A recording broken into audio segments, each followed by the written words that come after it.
Hello और नमस्कार दोस्तों, मैं आपका होस्ट चाणक्य आज फिर से एक नई वीडियो के साथ उपस्थित हुआ हूँ।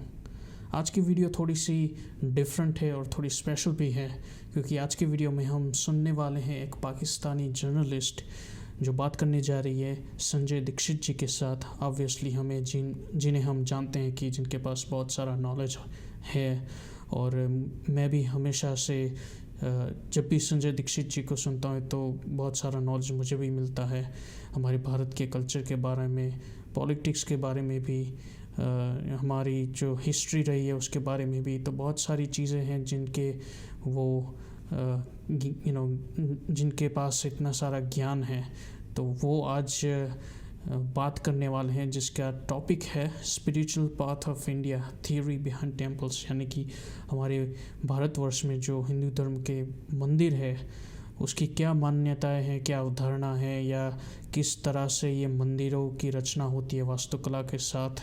तो उस पर एक पाकिस्तानी जर्नलिस्ट बात करने जा रही है संजय दीक्षित जी के साथ। तो बहुत ही इंटरेस्टिंग होने वाला है कि जिस पाकिस्तान के हिस्से में बहुत सारे लोगों को मंदिरों के बारे में पता नहीं होता, बल्कि उल्टा ही होता है, जैसे कि मंदिरों को बनने से रोकना या फिर उसे तोड़ देना।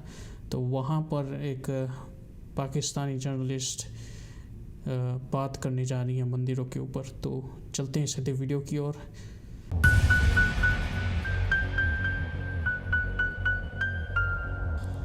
मैं हूं आलिया और आप देख रहे हैं Breaking Barriers with Alia Shah. Welcome to my show. Bharat और पाकिस्तान और सब कॉन्टिनेंट की अगर हम बात करें तो ये खित्ता एक ऐसा खित्ता, ये रीजन ऐसा खित्ता है जिसमें जो बहुत ही मेस्मराइजिंग है, जिसमें अगर हम स्पिरिचुअल वे में बात करें तो इतना बहुत कुछ है, ऐसी ऐसी चीजें हैं, ऐसे आप कह लीजिए कि नजरियात हैं, बिल्डिंग्स और जो तारीखी इमारत ऐसी हैं कि आप देखकर दंग रह जाएं। यही वजह है कि पूरी दुनिया इस रीजन में आती है। और भारत की अगर हम बात करें तो वो तो तारीख यानी हिस्ट्री, हिस्टोरिकल जो वहां पर हिस्टोरिकल प्लेसेस और इस तरह की चीजों से भरा पड़ा है। और स्पिरिचुअलिटी की जब हम बात करते हैं तो उसमें भी भारत की क्या बात है। आज मैंने सोचा कि सियासत पे तो रोज ही बात करते हैं, कुछ थोड़ी सी सियासत पे भी करेंगे, लेकिन आज हमारे साथ जो मेहमान शख्सियत मौजूद है उनको आप बहुत अच्छे तरीके से जानते हैं, क्योंकि बहुत ही नोन पर्सनालिटी है ये इंडिया की। इनको 35 ईयर्स इन्होंने सर्व किया एडमिनिस्ट्रेटिव सर्विस में और बहुत जबरदस्त काम करते रहे। फिर इन्होंने, इनका एक जयपुर डायलॉग है जिसमें वो एक ऐसे टॉपिक्स पर बात करते हैं जो कि लोग बहुत ही शौक से उसको देखते हैं। फिर इसके अलावा ये ऑथर हैं कई एक बुक्स के। भारत के हवाले से इनका बहुत वसी तजुर्बा है और बहुत ज्यादा नॉलेज रखते हैं। तो हमने सोचा कि क्यों ना आज इनसे बात की जाए। Thank you so much mister Sanjay Dixit ji to joining my show. Thanks a lot कि आपने मेरे प्रोग्राम में हिस्सा लिया। Very happy to be here with you. तो अगर शुरुआत में ही इन्होंने जिस तरह से समा बांधा, और मैं आलिया शाह जी की अगर पर्सनालिटी है, उनकी कैरेक्टरिस्टिक के बारे में बात करूँ, तो ऑब्वियसली अगर संजय दीक्षित जी को बुलाया गया है प्रोग्राम में, तो ऑब्वियसली ये कोई जिसे हम यूजुअली देखते हैं पाकिस्तान में, जिस जिहादी माइंडसेट के लोग हैं पाकिस्तान में, उस तरह की ये लेडी लगती नहीं है।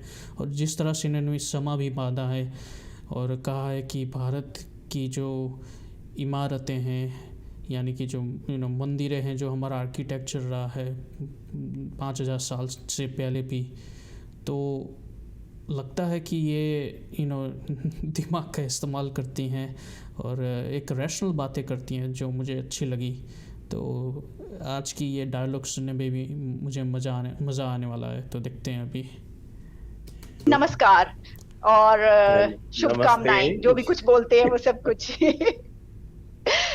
संजय जी, आज हमने जो टॉपिक व्यूवर्स को बताते चले जो सिलेक्ट किया है, मैं संजय दीक्षित जी से बात कर रही थी कि आपके ख्याल में क्या हम किस पे बात करें। बहुत से ऐसे आए तो हमने कहा चलिए जरा थोड़ा सा डिफरेंट बनाते हैं। तो जो टेम्पल्स हैं इंडिया में, उनके हवाले से बहुत जो है बात की जाती है, बहुत पुराने इतने हजारों टेम्पल्स की बात की जाती है। और फिर जो टेम्पल्स के पीछे क्या कोई थ्योरी है, कोई खास एक नजरिया होता है। तो संजय दीक्षित जी ने कहा कि हाँ ये बहुत अच्छा टॉपिक है, इस पे बात करते हैं। तो Sanjay ji, over to you. पहले मैं आपसे जो पूछना चाहूंगी, ताकि थोड़ा सा हम इसको जो है वो लोगों को थोड़ा बता सके उनको प्रिसाइजली, कि आप, भारत की बात की जाती है कि बहुत हजारों मंदिर यहाँ पे पहले भी होते थे और अब बहुत से नहीं हैं और बहुत सारे अभी भी हैं, तो बताइएगा हमें कुछ इस बारे में। देखिए, जब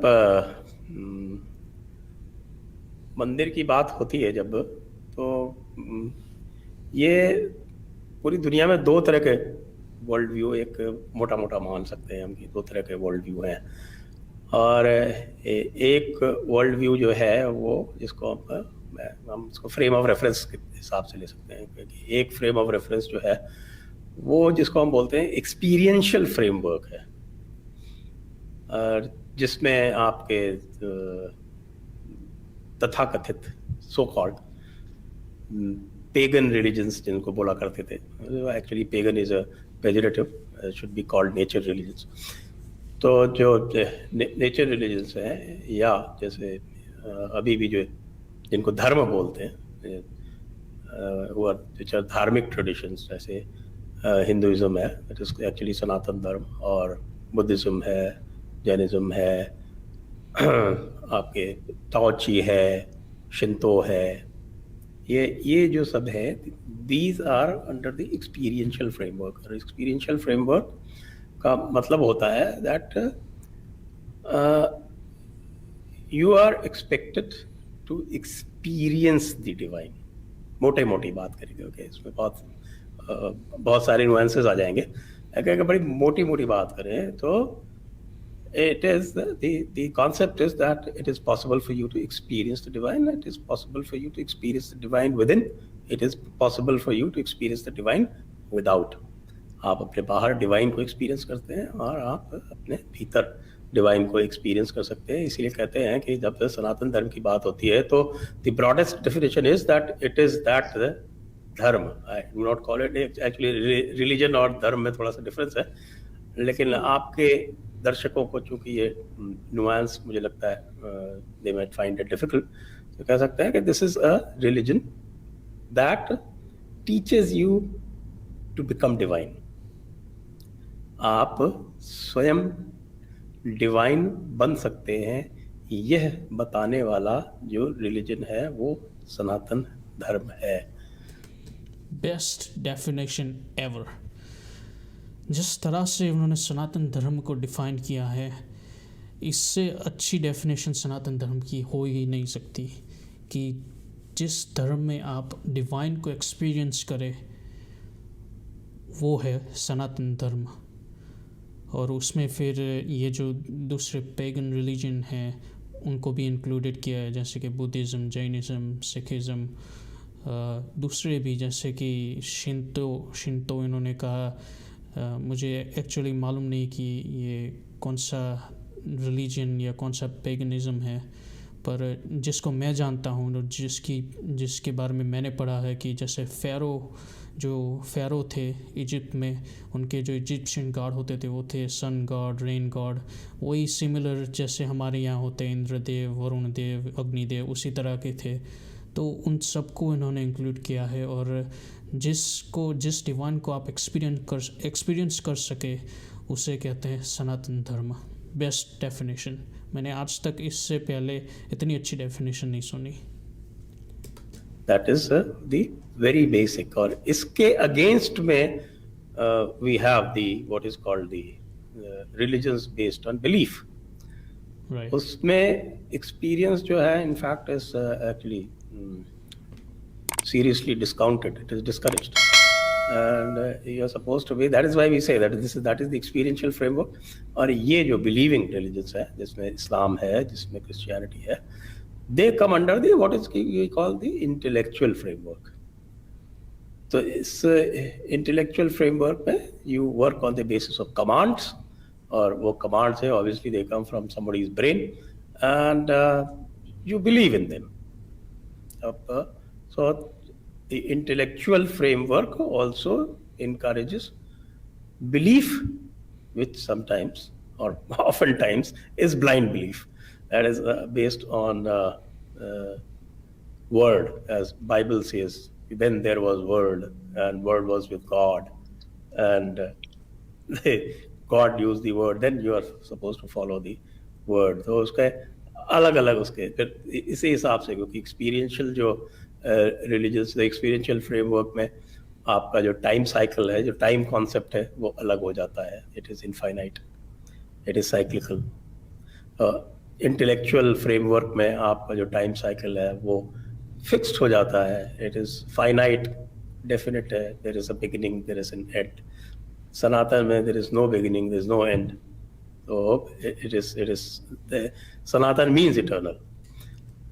तो टाइम साइकिल्स अलग हो जाते हैं. फिर लॉजिक अलग हो जाता है, because believing religions command you, they tell you that whatever that is being told to you is the truth.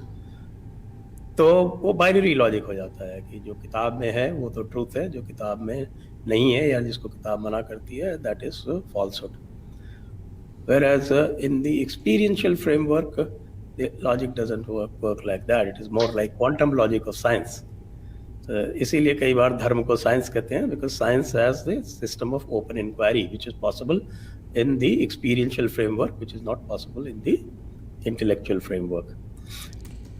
बहुत अच्छी तरीके से यहाँ पर भी उन्होंने डिफाइन किया कि जो एक्सपीरियंशियल फ्रेमवर्क के जो धर्म है वहाँ पर जो साइक्लिकल टाइम होता है वो होता है, क्योंकि हमारे यहाँ रीइंकार्नेशन का बिलीव है कि हम मरने के बाद फिर से जन्म लेते हैं, पुनर्जन्म में हम बिलीव करते हैं. तो इसलिए वो साइक्लिकल टाइम होता है. हमारे जो कर्म है वो फिर इस जन्म में हम भुगते या फिर अगले जन्म में भी उस कर्म को हम भुगतते हैं.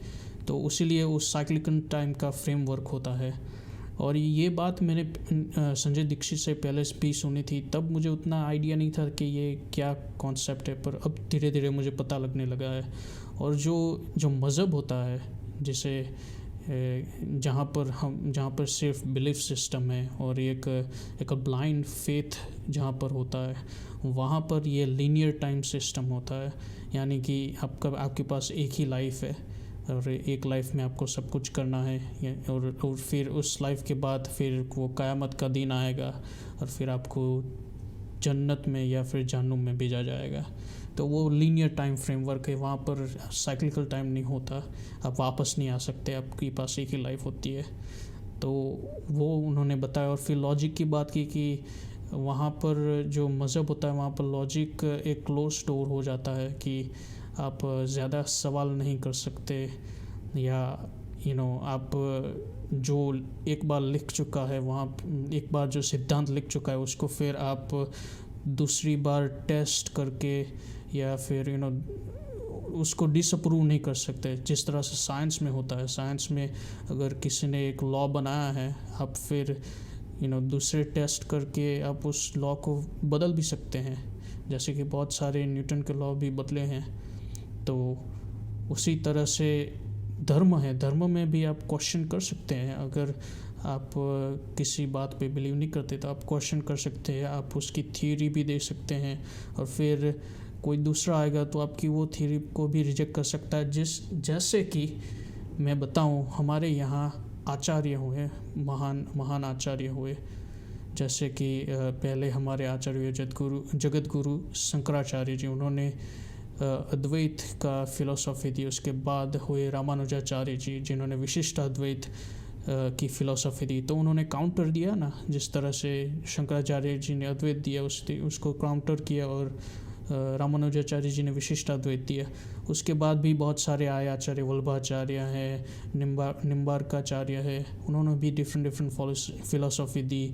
संत ज्ञानेश्वर थे, उन्होंने भी दी. तो ये सब हमारे यहाँ ओपन चीज़ होती है, जैसे कि साइंस में होती है. एक थ्योरी को आप रिजेक्ट करके आप दूसरी थ्योरी भी ला सकते हैं. तो बहुत ही एक सटल वे में संजय दीक्षित जी यहाँ पे बात कर रहे हैं, और मुझे मज़ा आ रहा है इनकी बात सुनने में. और इसी के साथ फिर जो द थियरी ऑफ प्रूफ भी अलग हो जाती है. इसी कारण से एक्सपीरियंशियल फ्रेमवर्क में थियरी ऑफ प्रूफ में the direct evidence is the highest evidence, whereas in the intellectual framework the evidence of the book, or what is called the word, is the highest proof. तो इसीलिए होता है ना ये सब आपकी तौहीन और गुस्ताखी और शिर्क और इर्तिदाद, ये सब कहाँ से आते हैं? why do they become sins, or why do they become not because of anything else. There is no experiential morality involved in this. It's just because the book says so. That's all. You're not even supposed to question that. आप question करेंगे तो हो सकता है कोई आपके खिलाफ फतवे जारी हो जाए. हो सकता है नहीं सर, यकीनी तौर फतवा का तो मैं आप नहीं देख ही समझ रहे सका. हैं आखिरकार जो अभी जो चल रहा है इस वक्त ये लब्बैक जी, जी. वाला movement, so it's all related to that. तो ये मोटा मोटा एक फ्रेमवर्क्स का डिफरेंस है. तो जब हम फ्रेमवर्क्स का डिफरेंस समझेंगे तब हमारे समझ में आएगा कि ये टेम्पल क्या है. That temple is actually a tool to help you in experiencing the divine. Perfect. तो जब और जो टेम्पल्स के खिलाफ जो इंटेलेक्चुअल फ्रेमवर्क में है, जो कहते हैं कि साहब ये मूर्ति पूजा है, ये है, वो है, एंड आइडोलेट्री है, and it is sin, and it is this that, there is no basis. It's just that नहीं, ये है तो है. आप किसी से क्वेश्चन करके पूछ लीजिए, किसी आलिम उलमा से, कि भाई ऐसा क्यों है, इसके पीछे कोई थ्योरी है, इसके पीछे कोई बेसिस है, आपको वो कुछ नहीं बता पाएगा अलावा इसके कि किताब में ये लिखा है, हदीस में ये लिखा है, और ये इस आलम ने ये कहा, इस उलमा ने ये कहा. तकलीद है. You are not suppose to use your अकल. तकलीद का मतलब यही होता है ना कि आपको इजाजत नहीं है, और सिर्फ आलम उलमा मुफ्ती साहब जो है वही उसका खुलासा कर सकते हैं.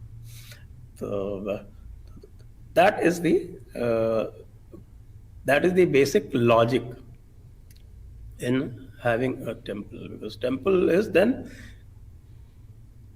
जो पूरा का पूरा conceptualization है एक टेम्पल का, उसका जो कंस्ट्रक्शन होता है वो कंस्ट्रक्शन भी एक ह्यूमन पर्सनालिटी के तरह से होता है.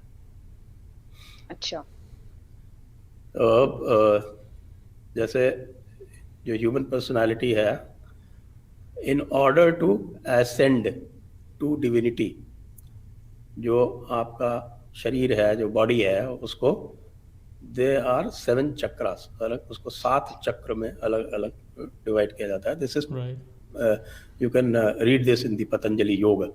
That is the technology. The technology, we say that okay, the Sanatan dharma is actually seeking the divine, and yoga is the technology which is defined in detail, spelled out in Patanjali Yoga. So you have 7 chakras as you ascend from bottom to the top. So 7 chakras, I don't think I need to take the names. The audience may not be able to. जी जी संजय जी, बिल्कुल. जो मैं तो समझ रही हूँ, उसकी वजह ये है कि मैं मेडिटेशन भी करती हूँ, योगा भी, तो मुझे तो ये अच्छा, तो सब समझ आ रही है. जी जी. तो आप जानती हैं, तो फिर मैं आपको बता ही देता हूँ ना. तो फिर जी आपके मूलाधार चक्र, जी व्यूअर्स के लिए अगर बताना चाहें तो जरूर बता दीजिए, लेकिन ये है कि मुझे कुछ थोड़ा बहुत इल्म है इसके मुताबिक. तो आपके तो basically your energy has to move from the bottom to the top, और जब वो टॉप पे पहुंच जाती है, that is the time that you experience the divine. That is the theory, that is the technology. So Mooladhar chakra, that is the bottom most. Then you have Swadhisthana chakra a little above. Then you have what is called Manipurak chakra, that is your navel level. Then you have Anahata chakra, that is at the level of the chest. Then you have what is called Vijnana chakra. Then you have Agya chakra. And then in the end, the last one, 7th, is the Sahasrar chakra. Sahasrar chakra is where that you, what is called Ananda Kosh. So you reach that level of Ananda when you actually become one with the divine, that you divine, experience yes, yourself, exactly. and then you experience. और वहां तक बहुत कम लोग पहुंच पाए, और जो पहुंचते हैं वो फिर जिंदगी से निकल जाते हैं. या तो जिंदगी से निकल जाते हैं, और they are called avatars. Avatars are those what you call avatar. Avatars are those. अवतार उनको कहते हैं जो उस चक्र तक पहुंच के भी सेल्फ कॉन्शियसली निकलते नहीं हैं, वो रुक जाते हैं और रुक के दूसरे लोगों को भी वहां तक उठाने का प्रयास करते हैं. अच्छा, रुकते भी हैं. ओके ओके, अवतार ठीक. मेरा ये ख्याल था कि रुक नहीं पाते, फिर निकल जाते हैं. ओके, सही. तो जो वहां पहुंच के भी रुक के और बाकी मैनकाइंड के लिए, ह्यूमन काइंड के लिए जो उनको और उठाने के लिए रुकते हैं, वो अवतार होते हैं। दोस जी पर्सन्स आर वेरी रेयर। जिस सनातन धर्म में तरह जिस तरह हम कह सकते हैं गौतम बुद्ध को हम कह सकते हैं इस बारे में कि वो ऐसे ही एक थे। Gautam Buddha is reckon to be one of the avatars. जी उसके जी पहले आपके Gautam Buddha is the 9th, उसके पहले 8th is Krishna, and 7th is Ram, before that Parashuram, and then a lot of others. वो भी ओके एक evolutionary cycle की तरह चलता है। जी जी जी एग्जैक्टली। तो मत्स्य संजय जी अवतार आप ये that is आप the ये lowest आप ये in कह रहे evolution हैं, cycle. मैं आपसे ये कि ये जो आपने बताया चक्रा का और आपने कहा ह्यूमन पर्सनालिटी, तो जो टेम्पल का जो जब कंस्ट्रक्शन हाँ, होती है और वो जो जब उसका जो टेम्पल एक का जो स्ट्रक्चर है कंस्ट्रक्शन होता है, उससे उससे तो उससे ये आप है।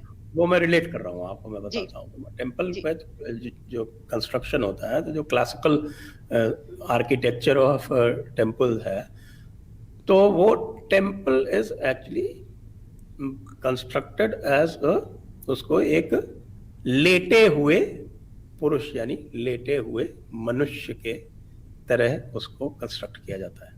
अच्छा तो जहां से आप चढ़ते हैं वो आपका सबसे निचला चक्र है, और जो गर्भगृह है जहां पर देवता का वास होता है, वो जो है वो सहस्रार चक्र, वो अंतिम चक्र है। तो ये पहले से 7वें चक्र के आप किसी भी सिद्ध मंदिर में चले जाएं। एक्चुअली यहाँ तो नॉर्थ इंडिया में तो ये जो हमारे इन्वेडर्स आए थे उन्होंने तो टेम्पल्स छोड़े ही नहीं, तो इसलिए जो बेस्ट टेम्पल आर्किटेक्चर है that is available only in इस पर सेंट्रल भी बात इंडिया। करेंगे संजय जी, इस पर भी बात करेंगे। वो अच्छा, पॉलिटिक्स आने वाली, सेंट्रल इंडिया और साउथ इंडिया अभी में हिस्ट्री आने वाली है, सॉरी। बिल्कुल इंटैक्ट है लगभग। तो अभी मतलब अभी जो संजय दीक्षित जी ने बात की, ये भी मेरे लिए नई बात है कि जो हमारे 7 चक्र होते हैं, मूलाधार चक्र से सहस्त्रार चक्र तक, वो भी एक प्रकार से हम जब मंदिर बनाते हैं उसमें उसकी एक क्या कहते हैं, एक प्रति होती है कि जब हम सीढ़ियाँ चढ़ते हैं तो वो होता है मूलाधार चक्र, और जब हम गर्भगृह में जाते हैं सीधे भगवान के गर्भगृह में, तब वो होता है सहस्त्रार्थ चक्र। तो उस प्रकार से भी मंदिरों की रचना होती है। तो ये मेरे लिए एक नई बात थी, तो अच्छा लगा जान के। वहां पर आप ये ऐसा पूरा जो the best examples that you can see, अब जैसे राम मंदिर बन रहा है अयोध्या में, तो वो भी आर्किटेक्चर इसी बेसिस पे बन रहा है। या सोमनाथ मंदिर बना था 50s में, तो वो भी इसी सिद्धांत के अनुसार बना था। तो टेम्पल में जो जाते हैं, you have to understand the difference also. Prayer और वर्शिप की बात होती है, तो सनातन धर्म में जो प्रेयर होती है, जिसको प्रार्थना कहते हैं, प्रार्थना संस्कृत मीन्स अर्थना, हिंदी संस्कृत में संधि का सिद्धांत होता है। सो प्र प्लस अर्थना इज प्रार्थना। विशेष अर्थना मीन्स विशेष स्पेशल रिक्वेस्ट। तो that special request is what is called is for your personal wellbeing. वो प्रार्थना generally is recognized as that. जब आप मंदिर जाते हैं, मंदिर यू डोंट गो फॉर प्रार्थना, you go for worship. Why worship is because that you try to get the energy from the deity. वो एनर्जी का अलग साइंस है, क्योंकि जो मैंने आपको बोला एक्सपीरियंशियल फ्रेमवर्क और इंटेलेक्चुअल फ्रेमवर्क का एक बहुत बड़ा डिफरेंस ये है कि एक्सपीरियंशियल फ्रेमवर्क में सनातन धर्म में मान्यता ये है कि ईश्वर की शक्ति पर किसी भी प्रकार का कोई पाबंदी नहीं है, उसकी कोई सीमा नहीं है। तो इसलिए ईश्वर जो है वो कहीं भी किसी भी रूप में अपने आप को प्रदर्शित कर सकता है। तो इसीलिए जब कई मौलाना से मैंने पूछा कई बार, मैंने कहा भाई आप जो है ये कहते हो कि आपके गॉड के पास, अल्लाह के पास असीम शक्ति है, कोई उसकी शक्ति का अपरंपार नहीं है, तो ये जो पाबंदी लग गई कि साहब कि वो अल्लाह जो है वो मूर्ति में नहीं आ सकता, ये अल्लाह ने लगाई, आपने लगाई? क्योंकि ये वॉलंटरी लिमिटेशन ये कहाँ से आई? क्योंकि अल्लाह तो एक सब कुछ तरफ कर तो आप सकता है ना, कहते हो जब कि आप ये मानते omnipotent हैं है, कि वो सब कुछ कर सकता है तो फिर ये क्यों नहीं? सही, ठीक है। सब कुछ कर सकता है तो वो हाँ, ठीक है। सच अ लॉजिकल आर्ग्यूमेंट। सही सही आर्ग्यूमेंट यहाँ पे, मतलब सही लॉजिकल आर्ग्यूमेंट यहाँ पे लगाया है कि अगर अल्लाह के पास असीमित शक्ति है तो फिर वो क्यों पत्थर की मूर्ति में नहीं आ सकता? ये लिमिटेशन क्या मौलानाओं ने खुद ने लगाई है, या कुरान भी जो बाद में लिखा गया उसमें ये लिमिटेशन जानबूझ के डाली गई है, क्या है? तो ये एक बहुत बड़ा लॉजिकल आर्ग्यूमेंट है, और मौलाना तो फिर मतलब इग्नोर ही करेंगे, उनके पास तो कोई जवाब होता नहीं। वो जो है वो पेड़ में, पौधे में, मनुष्य में, एग्जैक्टली, आपके पत्थर में जान डालते हैं। हाँ, क्यों नहीं आ बिल्कुल। सकता? सही सही, ठीक है। तो अच्छा, वो सही है। तो उसका जो सिद्धांत है प्राण प्रतिष्ठा का, वो प्राण प्रतिष्ठा का वो भी बड़ा इलेबोरेट सिद्धांत है। भी मंत्रोच्चार होते साइंस हैं, आप भी जानते हैं कि मंत्र के जो है वो शब्द के साथ रिलेट करके उसमें शक्ति उत्पन्न की जाती है। जी जी जी, एनर्जी होती है, हर वर्ड की एक एनर्जी है, बिल्कुल। एनर्जी, तो वो से मंत्रोच्चार के द्वारा उसकी प्राण प्रतिष्ठा की जाती है। That is made turn into what is called a living embodiment of the power of the supreme. ठीक, वो करके उस एनर्जी को पार्टेक करने के लिए, उस एनर्जी को वर्शिप करने के लिए, उस एनर्जी से आपने को रिचार्ज करने के लिए आप मंदिर जाते हैं। तो temple is for worship. Prayer तो आप कहीं भी कर सकते हैं भाई साहब। जैसे हम अपने मोबाइल, तो अब हमारी ज़िंदगी का ही पार्ट हो चुका है, तो जैसे मोबाइल को हम हर रोज़ चार्ज करते हैं, उसी तरह से इस ह्यूमन लाइफ को, या ये इस ह्यूमन जो शरीर है उसको चार्ज करने के लिए हम मंदिर जाते हैं। हम वो शक्ति प्राप्त करते हैं हमारे भगवान से कि हमारी लाइफ में जो भी कठिनाइयाँ आती हैं उनका हम सामना पूरी शक्ति के साथ कर सके। तो ये भी एक बहुत बड़ा अच्छी बात की यहाँ पे। प्रेयर आप कहीं भी इसलिए कर सकते हैं क्योंकि this supreme is everywhere with in you. जो इंटेलेक्चुअल फ्रेमवर्क्स हैं उसमें सेपरेशन किया हुआ है, उसमें देयर इज आर्टिफिशियल सेपरेशन कि आपकी God is separate and man is separate. Man जो है वो can not aspire to be one with the God. In fact अगर आप इसको देखें तो इस्लाम में भी इसके बारे में बड़ी जद्दोजहद हुई है। अगर आप इसके पीछे जाएं और इस्लाम के जो इंटेलेक्चुअल फर्मेंट हुआ करता था एक ज़माने में, अब तो उसके ऊपर पाबंदियां लगा दी गई, बेड़ियां लगा दी गई। लेकिन पहले आप देखें कि जो ज़माना हुआ करता था जिसको गोल्डन ईरा ऑफ इस्लाम कहते हैं, जी जी, हारून अल रशीद जी जी, जैसे लोग हुआ करते थे उस वक्त। तो उस वक्त बाकायदा बहस मुबाहिसा होता था, एक जी जी, डिबेट्स होती थी बहुत। जी जी, बिल्कुल ऐसे ही। मुतज़ल्ली हुआ करते थे, अब्बासियों के टाइम की बात है ये। मुतज़ल्ली होते थे, एक दूसरे तहकीकी होते थे। तो एक रैशनलिस्ट थे, दूसरे जो थे वो आपके उसको कह सकते हैं कि उनको हम ये कह सकते हैं कि वो फिलोसोफर्स थे। एक रैशनलिस्ट थे, एक फिलोसोफर थे जो डिवाइन को सीख करते थे, जैसे आपके वो मंसूर अल-ताज, जी जी जी, मंसूर हल्लाज, जी बिल्कुल बिल्कुल सही। जी, अना हक वाले थे वो। जी, अनल हक कहा था उन्होंने, अनल हक कहा था, जिसकी वजह से उनको जो है वो मार दिया गया था उनका। जी जी, ऐसे ही है। तो वो जो सिद्धांत है दैट इज डिविनिटी, और उसको हमारे यहाँ है उसको that is taken as Dvaita siddhant, that was later explained as Wahdatul Wajood. वजूद, जो वहदतुल वजूद है that is taken to our Dvaita siddhant. उसमें भी सेपरेशन है, लेकिन that separation is that of being and its reflection, that kind of. क्योंकि सर वहदतुल वजूद में जो है सेपरेशन भी है। जी, वहदतुल वजूद में कहते हैं ना कि एक ही है। वहदतुल वजूद में कहते हैं एक ही वो कि इंसान और जो खुदा है। जो वहदतुल शहूद है उसमें कहते हैं कि नहीं, अलग कर देते हैं, उसको सेपरेट कर देते हैं।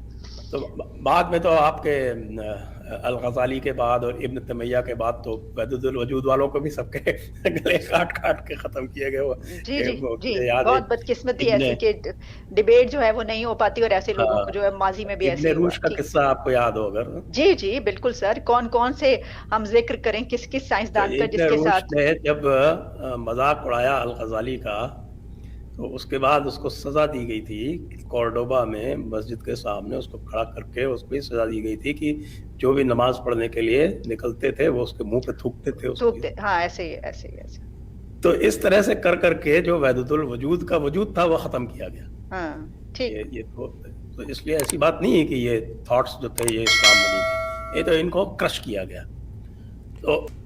तो भाई साहब मुझे अभी यहाँ पे पता लग रहा है कि जिस तरह से हमारे यहाँ फ़िलासफ़ी आती रही है, जैसे कि मैंने पहले भी कहा कि शंकराचार्य जी ने फ़िलासफ़ी दी अद्वैत, फिर विशिष्ट अद्वैत रामानुजाचार्य ने दी, इसी तरह से इस्लाम में भी एक गोल्डन एरा था जहाँ पे ये अब्बासियों का टाइम था। अब्बासी तो अरब वर्ल्ड में ही थे, तो वहाँ पे ये सब डिबेट्स होती थी और ये सब होता था। तो भाई अरब तो रैशनल थे, और आज भी अगर देखें अभी महीना भी नहीं हुआ होगा, सऊदी अरब ने कहा कि हम अपने बच्चों को रामायण और महाभारत पढ़ाएंगे, यानी कि वो भी आज भी वो रैशनल हो रहे हैं। पर आप देखिए जो लोग रैशनल थे यानी कि हम लोग, और फिर जो बाद में कन्वर्ट हो गए हिंदू में से मुसलमान हो गए, वो मतलब उनका रैशनल कहाँ चला गया। मतलब कौन सी जाति के लोग हैं यार, इतनी इरेशनल बातें करते हैं। मतलब तुम्हारा अब्बा सऊदी अरेबिया, उनके यहाँ हिस्ट्री में भी रैशनल बातें होती थी और आज भी वो रैशनल बातें कर रहे हैं। पर ये लोग हमारे भारत के या पाकिस्तान के या बांग्लादेश के मुसलमान टस से मस नहीं हो रहे यार। इतनी इरेशनल बातें, मतलब शर्म से डूब मरो यार। तुम्हारा अब्बा रैशनल बातें कर रहा है, तुम इरेशनल बातें कर रहे हो अभी भी।